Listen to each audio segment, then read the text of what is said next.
আসসালামু আলাইকুম। সম্মানিত ভিউয়ার্স, সবাই কেমন আছেন? আজকে নতুন একটা ভিডিও আপনাদের দেখাবো। বাংলাদেশের সিলেট বিভাগের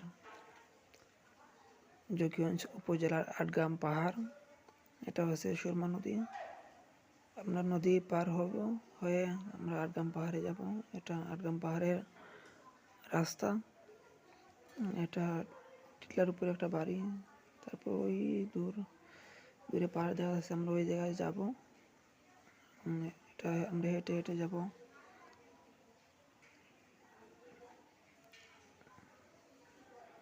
আর পাহাড়ের গায়ে কি সুন্দর একটু পানির মতো।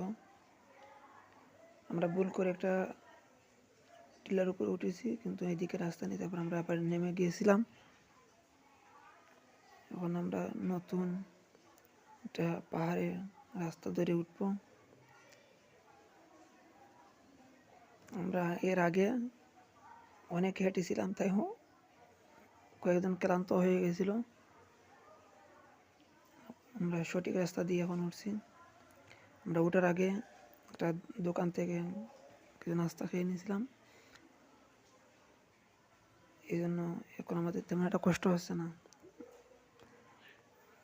পাথর কেটে রাস্তা তৈরি হয়েছে, অনেক সুন্দর জায়গা। আমরা যে শ্রীধরনে গিয়েছি, আম কাঁঠালের সময় ছিল, কিন্তু আম এর আগে শেষ হয়ে গেছিলো। কাঁঠাল কয়েকটা গাছে ছিল, কিন্তু সব কিছু এর আগে শেষ হয়েছে। লিচু ছিল, পেয়ারা, আম, কাঁঠাল, এগুলো অনেক কিছু, কলা, তারপরে সুপারি গাছে সুপারি, মানে এগুলো কিছু ছিল না। আমরা যে সিজনে গিয়েছিলাম, এখন কিছু তো আর থাকবে না। তারপরে লেবু, এগুলা পাহাড়ে পাওয়া যায়। এখানে আমাদের পূর্বে যারা গিয়েছিল সবাই আমাদের সাথে গল্প করেছে পাহাড়ে মানে কী কী আছে। তো আমরাও মনে করি যে এগুলো পাবো। প্রথমে একটা খ্রিস্টান একটা স্কুল পেলাম পাহাড়ের চূড়ায়। এটা পাহাড়ের উপরে খ্রিস্টানেরা স্কুল। এখানে খ্রিস্টানরা এখানে পাঠদান করে, অনেক ভালো লাগলো। খ্রিস্টানদের স্কুল। আমরা আরও উপর দিয়ে উঠবো এখন। এই একটা গাছে কাঁঠাল দেখা যাচ্ছে, আমরা আরও উপর দিয়ে উঠবো। আল্লাহর কি অশেষ নিয়ামত, না দেখলে আমরা বুঝতে পারতাম না। আলহামদুলিল্লাহ, আমাদের অনেক ভালো লাগেছে এই ভ্রমণে। আমি ইতিপূর্বে 8-9 বছর আগে একবার গিয়েছিলাম, তো আমরা তেমন ঘুরে আসতে পারিনি। আমরা অর্ধেক রাস্তা থেকে ফিরে এসেছি। আর এখন যেহেতু আমরা 5-6 জন ছিলাম একসাথে, এর মধ্যে 2 জন ইতিপূর্বে ওরা গিয়েছিল পাহাড়ে, তাই ওদের সাথে আমরা গিয়েছি। পাহাড়ে 6-7 ঘন্টা রাস্তা আমরা জার্নি করেছিলাম, যাওয়া আসা সব মিলিয়ে। পাহাড়ের উপরে মোটা পাথর, আমরা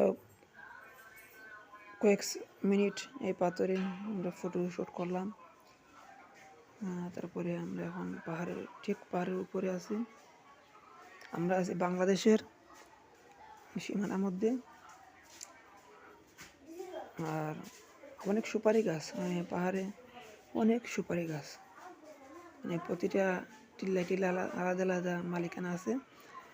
কেউ প্রতি সিজন বছরের জন্য এগুলা কিনে, তারপর এগুলা বিক্রি করে। এভাবে অনেক সুপারি গাছ।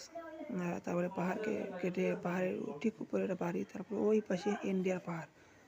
এখানে যাওয়ার নিষেধ বাংলাদেশিদের জন্য, এটা ইন্ডিয়ার পাহাড়। আর আমরা বাংলাদেশের পাহাড়ে দাঁড়িয়ে আছি ঠিক উপরে। সবাই ভালো থাকবেন, সুস্থ থাকবেন। নতুন একটা ভিডিও দেখা হবে ইনশাল্লাহ। আসসালামু আলাইকুম।